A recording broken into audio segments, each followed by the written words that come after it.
Ayun, good morning guys. Another pasyente, isang single burner naman na ordinary lang. Ang pangalan niya ay Best House. Ayan, single burner. Ang problema niya guys ay backfiring din. Nung nakaraang upload ko, ang glass top naman yung nagwa-backfire. Ito naman, backfiring din pero iba naman yung kanyang burner. Ayan guys, ayan o. Ayan, narinig niyo yan? Ayan o. Ayan o. Ayan o. Delikado rin guys. Ang problema niya kasi nabutas na rin yun dito. Yung burner niya lata lang kasi. Ayan guys o. Kita nyo. Butas o. Ayan o. Kinalsuan pala ng bato. Kasi tagilid na rin siya. Nadurog na rin yung pinakampatungan niya. Ayan o. Hindi na siya pantay. So ang suggest ko sa may-ari, paltan na rin ng cast iron na burner. Yung ordinary lang. Kaysa dito sa lata na to. Wala ka mabibili nito. Ayan butas o. Ayan guys o. Ayun.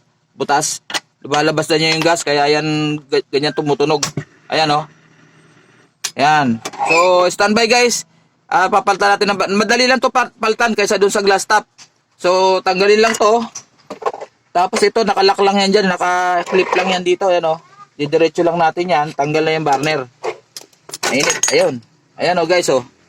Yan ang problema kasi ng mga gawa ngayon, yung mga ganitong brand nabubutas to. Dahil manipis lang yan, lata lang, ayan o, pati to, butas-butas na. So talagang magbabackfire talaga. Malutong na yung kanyang, ito, re-remedyoan din natin, kinaan na rin pala ng kalawang, ayan, butas na o. Sasapian natin yan guys, para tumibay. Tapos tagalin natin yung pinakang, ito. Okay, standby lang guys, at medyo gagawa rin tayo ng pangkalso dito. Ayun guys, so natanggal ko na yung ano dito, yung pinakampatungan ng burner. Sasapian natin ito guys, wala tayong mabibili kasi nitong ano eh. Malaking trabaho, magluluto siya. Malaking trabaho kung gagawa pa tayo ng buo niyan. So sinasapian ko lang to guys, total hindi pa naman putol na diretso.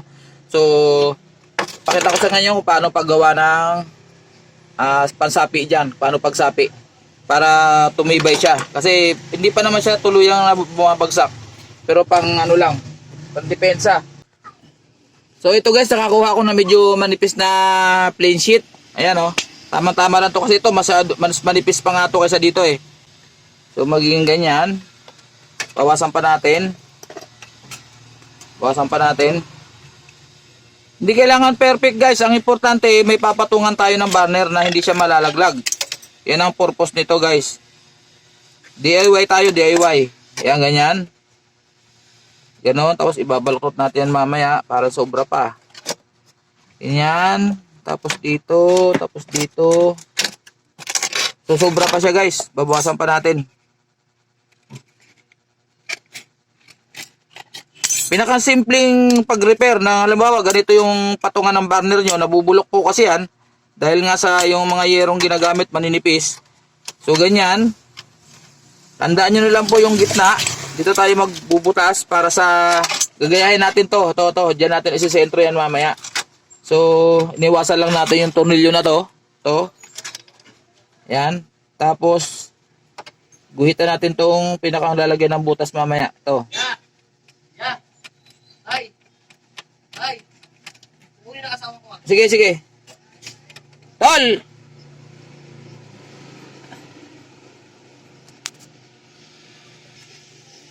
Ayan.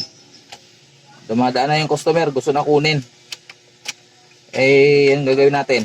Bulok tong patungan niya. Ngayon ko lang nakita kasi nung tinanggal ko, saka lang natin malalaman.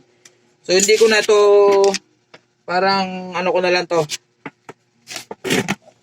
Pre ko na lang sa kanya yan. So, siyempre, ganun uli. Bubutasan natin to. Sa gitna. So guys, dito muna tayo sa pinakang patungan. So ginuhitan natin kanina dito. Sentro natin. Yan. Unahin natin lagi yung butas kasi mahirap magbutas pag nandun nakakabit. Yan. Tapos yung ating maiwagang sinsil dito sa malaking butas dito. Lalay lang. Yan. Kailangan bilog. Yan. Yan. Ayun, siyempre hasahin natin uli para matanggal yung nakaangat na yan, ayan oh, para lapat siya dun sa pagpapatungan natin mamaya.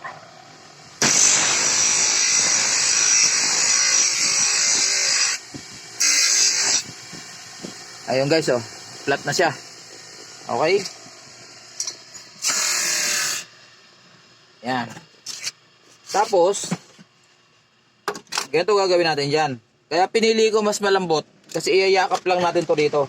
Kasi intro lang natin dito, mapapansin nyo, may guide naman, ayun oh. May guide. Yan, bilog, ayun oh.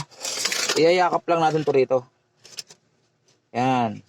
Oh, so gayon, ito na guys oh, nagawa na natin. Siyempre, inupin natin magkabilang dulo. Siyempre, sinukat natin ng maigi. Sisentro lang natin yung butas. Tapos, pag nakayakap na yan dyan, gamit tayo ng plies. Yan, long nose. Yan. Tapos yung magkabilang dulo, iuyupin natin, iyayakap natin yan dyan sa lumang bar. Yung pinakang patungan. Yan. Tiyagaan lang guys. Ayan, para mas matibay siya. Ayan o, bili na kayo ng ice cream. Ay, binatog pala. Ayan. Ganyan lang guys, para hindi na tayo maglalatero. Ayan.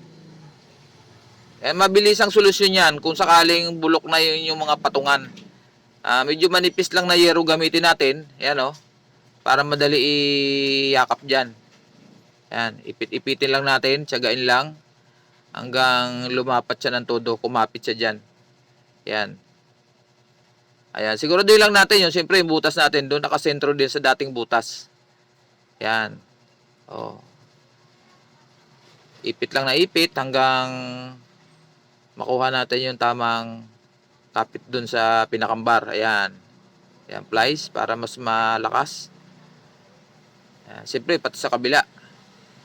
Ayan, ganyan lang. Wala lang ako i-stock guys nung bar. May mga bar ako dito na mga pag napupunta ako sa junk shop, nangangalakal ako doon kasi importante yan madalas nabubulok kasi yan, lalo yung mga bagong labas ngayon na mumurahin na burner. Patapunan lang ng tubig, kakalawangin na, butas na. Ang ninipis kasi ng mga yerong ginagamit ngayon, parang lata ng sardinas. So, common problem yan dito guys sa shop mo. Pag mamumroblema si customer, nalalaglag daw yung burner, gumagalaw. Ayan, karamihan, yan, napuputol. So, ito na guys, ayan, tapos na. Yan, matatag na siya. Basta hindi pa putol, pwede pang ganyan. Pero pag naputol na yung pinakang bar, ay magpapalit obligado ng buo. Papabricate din tayo, hindi naman tayo nakakabili na yan. Maliban na lang kung may makuha tayo sa mga junk shop, minsan may nakakatsimpo tayo ng same ang sukat, yung haba. Yan, yung pati yung butas, sakto. Pero ito, remedial lang natin. Actually, isinama ko na lang sa trabaho to. Hindi ko na isinama sa charge yan. Basta burner lang ginawa ko, kinumbert ko lang. Pero hindi na natin siningil si customer. At simple lang naman. At inaano ko lang yung nakaangat na nabulok para malagyan natin ng pin mamaya. Ayan, sakto lang kasi yung haba nung dulo ng burner para makalusot yun sa butas. Ngayon kung nakaangat yun, may hirapan tayo magpasok ng pin. So ayan, lagay na natin yung burner. Yun. Tapos siyempre, lalagyan natin ng pin. Ayan, lagyan natin ng pin guys. Ayan. Yung paggawa ng pin guys, meron ako i-upload niyan. Baka sa short video lang. Kung paano paggawa ng pin. DIY pin para dyan sa mga burner. Huwag nating pababayaan walang lock na pin yan. Yung burner natin, lahat po yan may lagayan ng pin. Para safe po tayo kasi habang nagluluto tayo, baka mamaya magalaw na kunti yung kalan, malaglag yung burner, yung apoy po tuloy-tuloy po yan, baka magliyab. Delikado lalo kung ang patungan natin ng kalan ay mga kahoy, flammable materials, ay delikado po.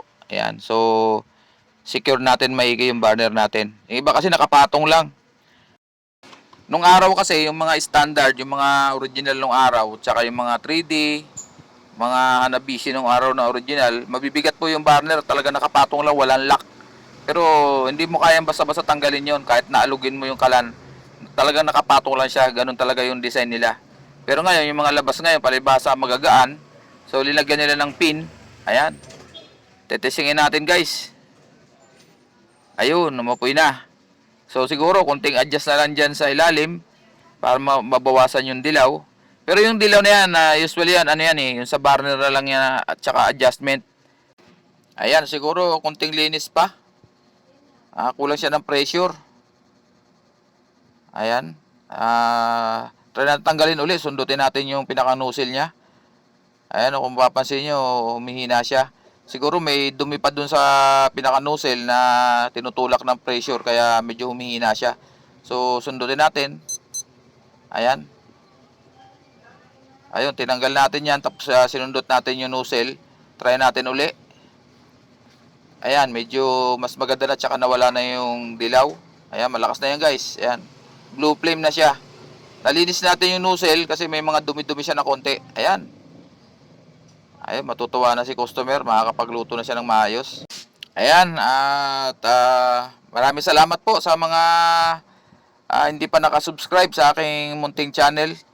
Please like, share, and subscribe.